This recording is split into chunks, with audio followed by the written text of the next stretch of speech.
This is Bleav, Georgia Dawgs podcast on the Bleav Podcast Network. Doesn't it? Or did. Joe Cox with an up and out. Wide open. Touchdown. Israel Troupe.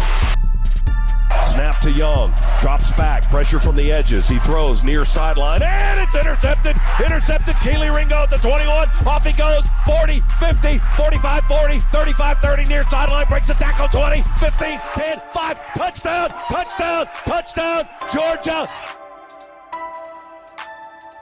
Good evening, neighborhood. How about them Dawgs? 32, 18. Let the celebration begin.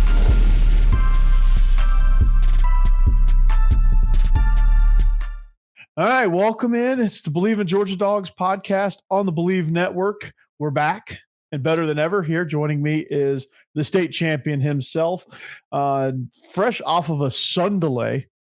Not sure what that. Well, he explained it to me in text messages last night. But Israel, glad to have you here, man. What's going on? Tell us about what a sun delay is. Man, it's been good. I probably coached the longest baseball game I've ever been a part of. I've been coaching golf, last couple of years, and our middle school coach asked me to come out of retirement, and and Corey said it. We had a sun delay. For those of you who don't know what a sun delay is when the architects that build baseball fields decide that, hey, we're going to put it here, but the sun sets directly, behind the pitcher and center field, and the three most important people on the baseball field cannot see the baseball. That would be the hitter, the catcher, and the umpire behind the plate. So we had one of those yesterday. We had to wait about 20 minutes after my catcher was going to catch the ball, completely missed it because he couldn't see it, and hit the umpire in the throat. So I can honestly say that is a first for me. Went right up under the mask and right in between the mask and the chest plate. Oh, my gosh. Yeah, I umpired for 1 year when I was in college, and then I did baseball and fast pitch softball. And I did a 11, 12-year-old girls fast pitch game one day, and the catcher was just struggling. Must have been a sun delay, I guess. And she couldn't seem to catch it, and so I caught about 4 in a row before I had to. I was like, "Hey, catcher, try to catch a few of these." Yeah. We need you to start catching these things. And we played a team out of Folkestone, a middle school team. And how about this? Their baseball coach, was a all SEC softball player by the name of Kylie Bass, if I'm not mistaken. Oh. She plays softball at UGA. I think she just graduated. I just found that out this morning. So shout out to her. She's got those kids rolling pretty well. Yeah. Well, Kylie, if you want to talk, we could certainly expand our horizons to softball. Some of our friends over at Bleav in Badgers, they just had the all-time leading most successful track and field athlete, Taylor Onman at Wisconsin. She was an American Ninja Warrior, has all of the Big Ten records in pole vault. That's impressive. She won the college edition, and I think she was on there for like 3 seasons of the regular American Ninja Warrior. So I was listening to her story. She's pretty much a badass. But speaking of badass, our show is presented by BetOnline, and it remains to be your number one source for all of your sports betting needs, from everything from NFL and bowl season to esports. Yeah, you can bet on esports. And the Super Bowl is set. I'm sure with whatever extra time we have, we will talk a little bit about the Super Bowl. Like I said, if we have time, but you'll find all the latest odds, team matchup info, player news, and game trends at BetOnline. BetOnline features live betting, free contests, and live scores for almost any sport or any game imaginable. We're the fastest and easiest way to bet on all of your favorite leagues and events. So head to betonline.ag to join. Receive your 50% welcome bonus with your first deposit. Make sure you use that promo code BLEAV, that's BLEAV, to receive your rewards. BetOnline, it's where the game starts, man. We got a lot to talk about. We're gonna try a new format here. We're gonna go a little bit shorter and try to come to you a little bit more frequently so that you just see us all the time, right? Absolutely. And we talk about how my hair is way grayer than I thought it was, and it's really blending in with my shirt at this particular moment. There you go. Hey, it's called coaching middle school kids. It's called all this wisdom I've acquired over these years. There you go. Much more wisdom. That's what you bring to the show. You bring all of the wisdom, I tell you.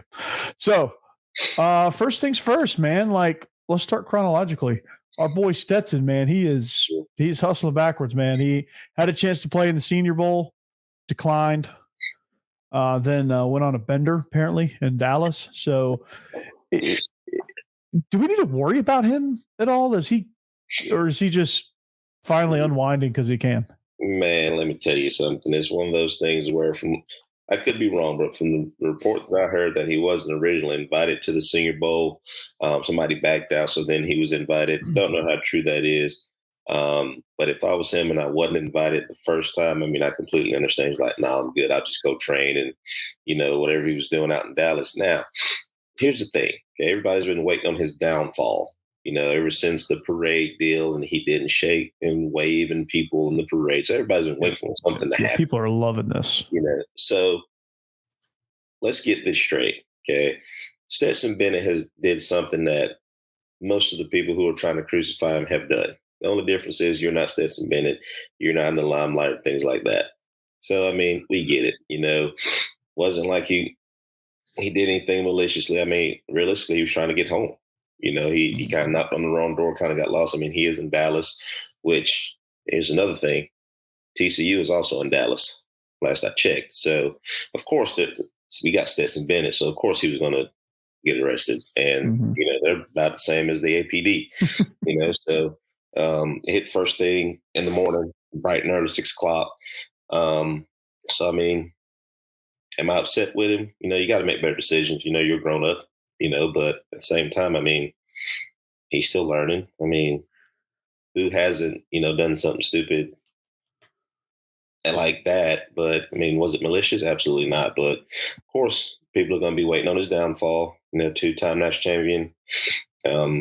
People felt like he shafted people at the parade. So obviously those so-called fans were just waiting on something to happen. And within a week later, there it is. They got their wish. Yeah. So, man, I just hate the timing of it, though, man. Like, you're preparing for the draft. Your draft stock is already being questioned. Not sure why. I mean, he's only one of the most top performing quarterbacks in this draft. I mean, he's more polished and more decorated than Anthony Richardson and Will Levis, who are surefire top 10 quarterbacks, according to draft experts and mock drafts. But so he's already coming in as a day 3 prospect. I mean, I hate it for the timing because, unfortunately, these draft analysts, these scouts, these team personnel are just looking for things to ding you on, and this is going to be one of those unfortunate things where there's going to be 2 or 3 teams that go, "Okay, Stetson, we were looking at you, but boop, not anymore." So, and that just comes with the territory. I mean, they're going to pick you apart. They're going to pick apart every decision. I'm sure there was a team out there that didn't like the fact that he was playing DJ at the parade and looked like he was on his phone the whole time. But you never know what these guys are thinking. So, I mean, he just go out there, have a good showing at the combine. Go out there, have a good showing at your pro day, and everything will be fine. I still think it'll be a good day 3. He may, with a good pro day, he may sneak into day 2. Somewhere that there'll be a team that takes a chance on him. And he could set himself up to be the next. I mean, I'm not saying he's going to be but I could see him being the next version of Brock Purdy, like a day 3 guy that sneaks in there with an injury or 2. And if he gets in a good system, he could thrive. Oh, yeah, absolutely. There's nothing, that he can't do. And at the end of the day, Stetson never have to worry about a job ever, from the simple fact of he's Stetson Bennett. He has a degree. He's graduated from Georgia. And I mean, he'll be able to get a job anywhere. So if this thing doesn't work out, I mean, he's going to be fine. Let the kid be a kid. I mean, he's 25 years old, right? Now you can say he's an adult or however you want to look at it, but I mean, he's still occasionally playing football. He's been in this bubble for forever. I mean, let him enjoy himself. They try to compare him to, the whole Johnny Manziel deal. But at the end of the day, he's not Johnny Manziel. No. hasn't had I mean, any he likes to have fun. I mean, he's a kid. He was out in Dallas having a good time. I mean, I don't understand what's wrong with that. He likes to have fun. I mean, anybody could get popped. You and I could get popped. Like, I could go to Dallas and enjoy myself and overindulge and walk out. And next thing you know, I'm coming out of the Dallas police station in a hoodie, sneaking out. But I mean, I hate the timing of it. Hopefully in the future, his friends will be there for him a little bit, and let's just put this in the rear view. So, yeah, it's been a bad couple of weeks for Georgia, man, with the, the whole accident, and Rock Thomas had his deal the other night, and lo and behold, a couple of days later, here's Stetson. So, my guys at UGA, please. I know everybody's excited. It's springtime, and Corey, you've been at Georgia just like I am during the springtime. What goes on during the spring. Guys, let's be smart. Let's make smart decisions. I mean, we're building something great, and we need everybody to be a part of it. Absolutely, and be part of the problem. Be part of the solution, not part of the problem. Mm-hmm. So, I was going to say, don't be part of the problem. That's what I meant to say. But I had marbles in my mouth. So, speaking of not so great news for the University of Georgia, there's rumors that Todd Monken, well, it's not great for Georgia because he did such a good job that we hate to see him go. But he's interviewed reportedly for 3 offensive coordinator jobs, the Ravens, the Bucks, and I think he interviewed for the Jets. There's another one out there. He might end up, before it's all said and done, interviewing out in Dallas, and wouldn't be surprised if he interviewed at Tennessee as well. So, but he's a hot commodity in the offensive coordinator NFL coaching world. Not surprised by that. He's been in that league before. He's been with the Bucks. He's actually been somewhat successful with Tampa Bay. I think having Dirk Cutter as his mentor was not a great situation for him. And then the disaster in Cleveland was, Freddie Kitchens. That whole experiment was just, let's just say that was an utter cluster. So he's back at it again. I don't blame him for going to the NFL. He's not really been much to recruit anyway. I don't think he likes the whole dog and pony show of recruiting. Yeah. I think his ultimate goal was to 2-3 year plan, come to Georgia, be the offensive coordinator, hopefully parlay that back into the league, which looks like it's happening now. But he won us 2 national championships, so I can't really be mad at the guy. No, absolutely not. And the schedule for the NFL is way different than college. Like you said, I don't think he does the whole recruiting deal. I think that may be a part of his contract because I really hadn't seen him on the road or anything like that. And Coach Monken doesn't really strike me as a big people person as far as the social media world wants people to be, if they're a coach. So I think it's great for him. I hate to lose him, with you saying that he may go to Dallas. That makes me feel a little bit better because we dang sure need one. But, with him. You mean you don't want a guy that lines up Ezekiel Elliott as a center? Oh, geez. I bet did you put that play in your book for next year? Absolutely not. I'd get fired. We saw what happened to Kellen Moore. I'd get fired for that one. But he, he deserves it. He's won 2 national titles. I mean, you've seen how the offense evolved from year 1 to year 3. So, I mean, he's done a phenomenal job. He deserves it. And, like I said, like I was going to, but the schedule for the NFL is, when you're done, you're done. Like, there's no recruiting. There's no film, that you have to watch on a kid or anybody bring you anything. It is when you're done Tuesday, 5 o'clock, you're done. And you get to go home. So the recruiting aspect of it, I think the schedule of NFL, is really cool for him. He's been in that structure before, so that might be appealing to him. But at the same time, I mean, you are 2-time national champion, which means the money's coming in.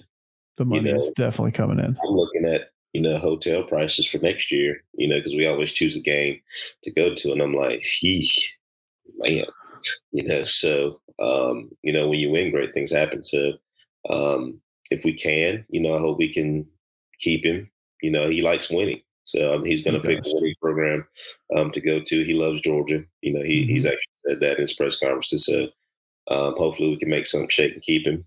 I know the coordinator word ain't as big as the head coaching world of college football, but, I think Georgia can pay him. I think Nick Saban did a really good job of keeping guys like the Lane Kiffins and Steve Sarkisians of the world because he paid them when they were his coordinators. So I think we can match it. I think we can do it. So if we keep him, great. If he doesn't, he goes on to the NFL and he's going to do great things. Yeah, absolutely. And I think if he gets that offer, he's gone. This situation doesn't strike me as being about the money, and I think these NFL teams can match. So I'm excited about the possibility of, maybe doing a co-situation where we hire somebody kind of the same token as Buster Faulkner to come in and help Bobo. And just have, I think you're seeing that a lot more frequently in college football where you have these extremely veteran guys like a Mike Bobo or like a Steve Ensminger with Joe Brady at LSU and situations like that where you have a veteran guy who's been around for a little while. You have that knowledge and that wisdom, and then you have the young guy that kind of keeps you innovative and does a lot more of the recruiting. And, you have Will Muschamp and Glenn Schumann, tag team and on the defensive side of the ball. So wouldn't shock me if you saw something like that, maybe like maybe a Brian McClendon, Mike Bobo tag team effort, and then hire an analyst to kind of be behind the scenes, let Bobo do his thing with the quarterbacks. I hear he's pretty good with that. So I would like to see that. Maybe there's a call down to Atlanta and say, "Hey, Buster, would you consider making a U-turn here and coming back up the road? Yeah, would you consider coming back?" And his son's a quarterback at North Oconee, so he may consider that. Yeah, being closer to home. I think that's a great deal.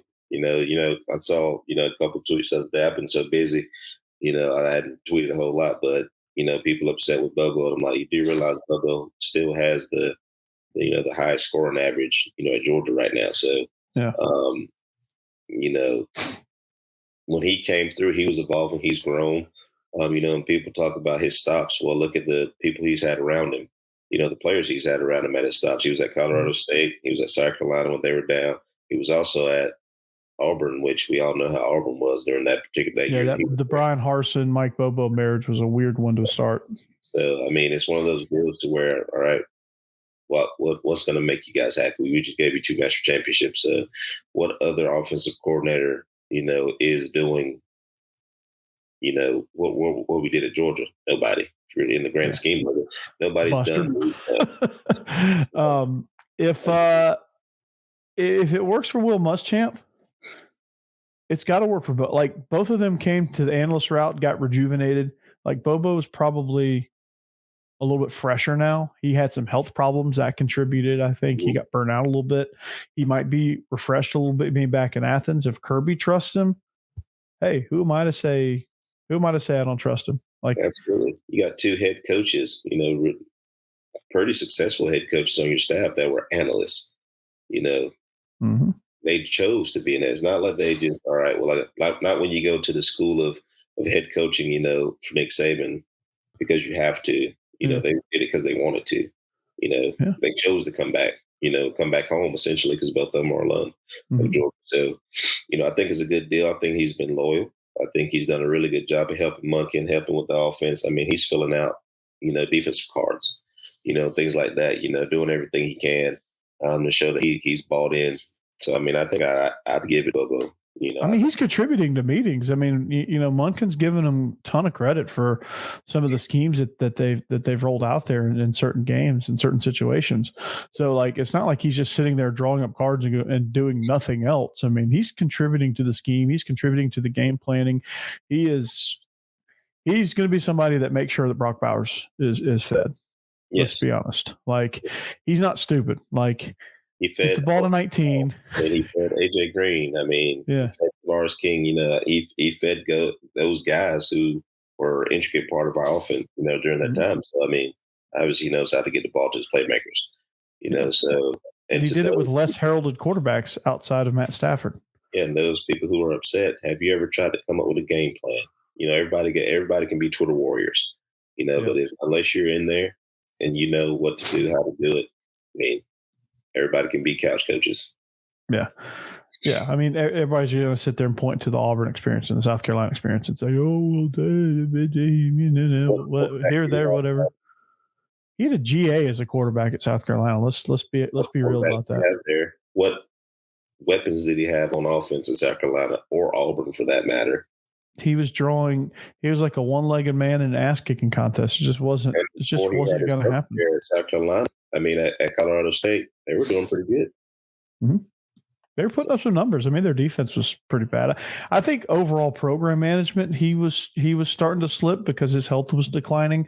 But I mean, they were starting to do a pretty good job there. And had his health not just gone off a cliff, I think they would have been pretty good in the Mountain West. It was a weird hire, a weird spot for him out west in Colorado. I don't think it was a good fit for him.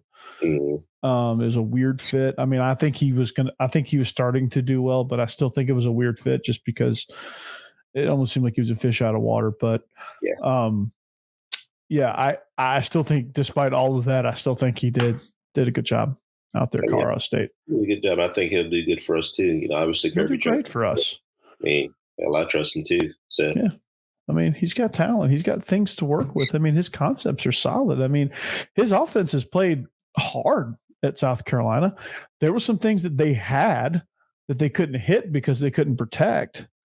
But they had some things. He was well schemed up when they played against us. They just it was like a youth team playing against your Ware County Gators. I mean, the talent disparity was far too the Grand Canyon in between talent between both teams was too much to overcome. So that, I mean, people don't realize how much of a factor that plays in football. Absolutely. I mean, some of his concepts, I've used within my offense, and we played for state championship 2 out of the last 4 years. Mm-hmm. So it works, man. It works. It works, and talent is a huge deal. And if talent is equal, scheme is gonna go. That's why the NFL is such a coach's league, because the talent is so equal on either side. Like, if you don't have the, unless you're San Francisco and you lose your entire quarterback room. Like, I don't know what was going on in that room. I don't know what kind of bad juju they had going on in that room. Man, that was hurts his elbow. Well, you're number 2 at this point. Well, no, you're number 3 because both your 1 and 2 were hurt. No, he's your number 3. Your number 4 gets a concussion in the middle of the game. So your number 3, who just tore his UCL, has to come back into the game. He can't throw. Just hand it off. That game was doomed from the start, man. Somebody over there in San Francisco ain't living right. No, somebody on that their side. Quarterback coach did something wrong to the football gods. That's Brian Greasy. He did something wrong. Holy cow, man. I don't know what's going on there. But I guarantee you that they're going to be more diligent in who they sign as their number 4. That's for dang sure. Mm-hmm. It ain't going to be Josh Johnson. No. Poor guy. He's played for almost every team. Like, he should get signed. But if he gets signed by like 3 more teams, I think he will have played for the entire league. Yeah, there's a lot going on over there. I wonder who they'll take. They got to get a quarterback. That's first and foremost. They'll sign a veteran. I think Trey Lance is still the future there. They'll sign a veteran guy to come in and back up because Trey Lance has injury concerns. I think they're done with Jimmy G. Oh yeah, I think Jimmy G's done with them too. Yeah, I think he's done. They pretty much threw him out, and then was like, "We're sorry. Can you please come back?" Yeah, and then he started winning again. Then Jimmy G went Jimmy G and got hurt again. Yeah, there it is. Don't get me started on that. We could do a whole. One thing about with everything being equal, when your guy goes down, and there ain't an equal guy behind him, it ain't good. Yeah, it's bad. No matter who you got around you. At least in college, there's a day, there's a balance of what we do and how we do it. But in the NFL, if you ain't got that guy, it ain't good. No, it's not. Well, what is good, what is much better is our basketball program. I haven't been watching as much as I usually do at this time of year because, when football's over, that's when I really kind of focus on basketball. But Georgia was 81-78 overtime winners against South Carolina in the last stop. Up next is Georgia. They were down by 10 late in the second half, went on a 10-point run. Cario Oquendo, he had 8 points down the stretch. And it was one of those back and forth games, and then Georgia pulled it out, man. Had some guys, Terry Roberts, Frank Anselm, I think that's how you say it. Oquendo all had double-digit points. Joshuan Holt finished with 8 points, but he helped on the defensive side of the ball. He had a team high 5 steals. So one of the things that you've noticed with this Georgia team is the intensity on the defensive end of the floor, which was severely lacking. I think we're starting to kind of figure it out on the offensive end. I think some games were hotter than others. That just comes with playing in a new system. But defensively on the boards, it's been a massive, massive improvement. And I think that's why we're so competitive in a lot of these games and winning games that last year we would be up and end up losing, or we would end up if this game happened last year, A, wouldn't have gone to overtime, and B, probably would have been a blowout. So defensive intensity, man, that's been the biggest key so far. I think the biggest thing that our kids look like they're having fun. Yeah. Like you said, I've missed a couple of games that I was actually tuned into the other day and not having to watch Cocomelon, but we're playing defense. And what does that do? That brings up morale. That gets fast break points, things like that. Mm-hmm. So I think it's huge. What our basketball program's doing. It seems to be exciting. The kids seem to be having fun. They got a little bounce in their step.